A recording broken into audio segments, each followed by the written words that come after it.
He's gone? Freda Walsh's heartbreaking NRL tribute mourns tragic death of daughter and Reece, NRL 2025. What if the greatest victories in rugby league aren't etched in silver trophies or roaring stadiums, but in the quiet courage of a grandmother's voice, breaking through grief to remind a shattered family and an entire nation that love doesn't end with a heartbeat. It echoes in every bootlace tied and every try scored under Queensland skies. Logan, Queensland, mid-November 2025. The sun hangs low over the Walsh family home, painting the frangipani hedges in gold, as if nature itself refuses to mourn. Inside, the air is thick with the scent of cooling tea and unspoken sorrow.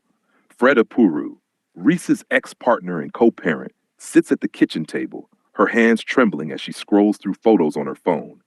Leila at 4, gap-toothed grin smeared with ice cream. Leila at 3, painting her daddy's nails in electric blue. Leila at 2, asleep on Reece's chest after a Broncos training session, tiny fingers curled like promises. The little girl who arrived like a comet when Reece was just 18, who turned a teenage dad's wild world into something sacred, gone in an instant. A sudden illness, doctors whispering, complications while the world spun on oblivious. Reece, the NRL's electric fullback, fresh from lifting the Clive Churchill Medal in October's Gran final triumph, now wanders the backyard like a ghost, kicking at the grass where Leila once chased bubbles. Freda has held it together for days, fielding calls from club welfare officers, shielding Reece from the vultures circling with cameras, cooing reassurances to her own mother over late-night FaceTimes.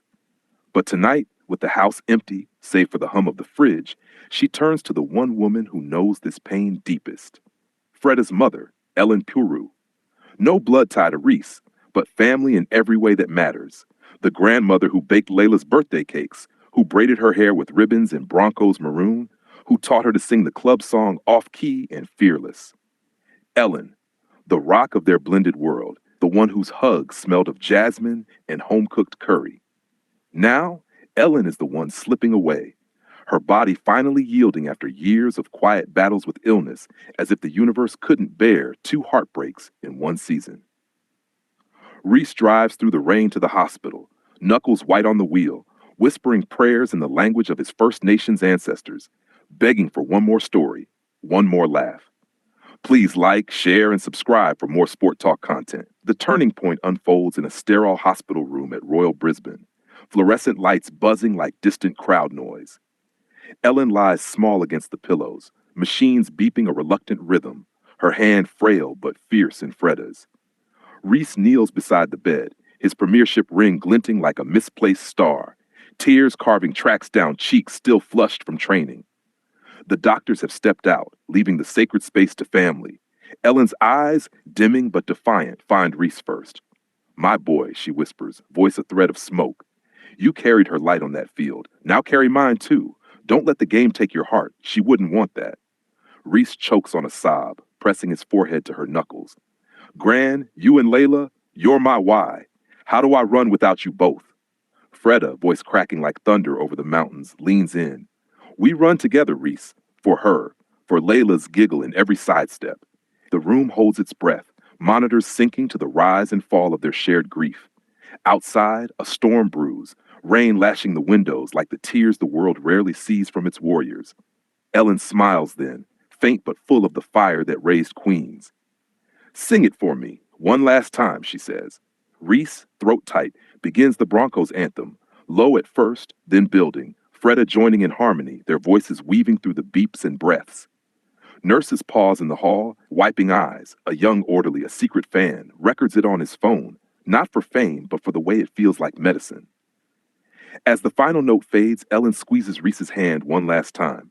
Promise me, paint those nails for her, and win for us. Her eyes close, peaceful as a halftime huddle, and the room exhales into silence. Reece doesn't move, doesn't speak, just holds on, as if grip alone could anchor the stars slipping away. Freda wraps arms around them both, a circle unbroken, while outside the rain softens to a drizzle, the city lights blurring like stadium floods through tears. Word of Ellen's passing spreads not through press releases, but through the veins of community. By dawn, the Logan streets are lined with maroon ribbons on letterboxes, neighbors leaving casseroles at the door, handwritten notes tucked into Broncos scarves, For Leila and Gran, from one family to another. Social media, usually a battlefield of hot takes, turns tender. #Walsh Strong trends with montages of Reece's grand final heroics spliced with Leila's playground dances, fans from Perth to Port Moresby posting photos of their own grandmothers, captions reading, "The real MVPs." NRL clubs pause mid-training. Penrith's Ivan Cleary sends a quiet text to Reece, "Your family's light shines brighter than any trophy." Melbourne Storm players, rivals turned reverent, dedicate their next session to the unsung halves who set up every play. News outlets, for once, handle it with gloves. Nine's NRL Tonight airs a segment without ads, just Freda's voiceover on family footage, her words raw. Ellen wasn't just a Gran, she was our compass. In losing her and Leila so close, we found our north. The ripple deepens in cultural soil. Queensland's First Nations elders gather at Red Hill, smudging the training ground with eucalyptus smoke, invoking ancestors to guide Reece's healing run. It's a nod to the game's heritage, rugby league born in coal towns and cane fields, where loss isn't a full stop, but a halftime show of resilience. Fans recall Alan Langer's quiet grief after his brother's passing, Lockyer's comeback from the brink. Now Reece joins that pantheon, not as the showman, but as the sun mourning two lights who lit his path. By week's end, a makeshift memorial blooms at Suncorp, jerseys draped over seats, painted nails on paper hearts, messages in Leila's crayon scrawl mimicked by adults.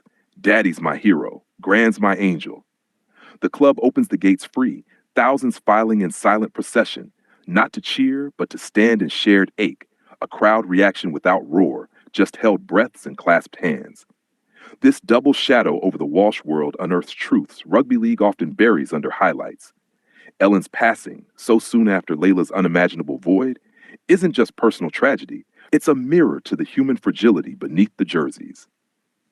In a sport that glorifies the unbreakable tackle, it honors the breaks that reshape us, reminding that true sportsmanship isn't in victory laps, but in vulnerability shared, in choosing to run forward when every instinct screams to fold. Freda's tribute, a simple Instagram live from the family porch days later, becomes the emotional lodestar. "Ellen taught me to mother like a mountain, steady, unyielding. Leila was her spark, wild and warm.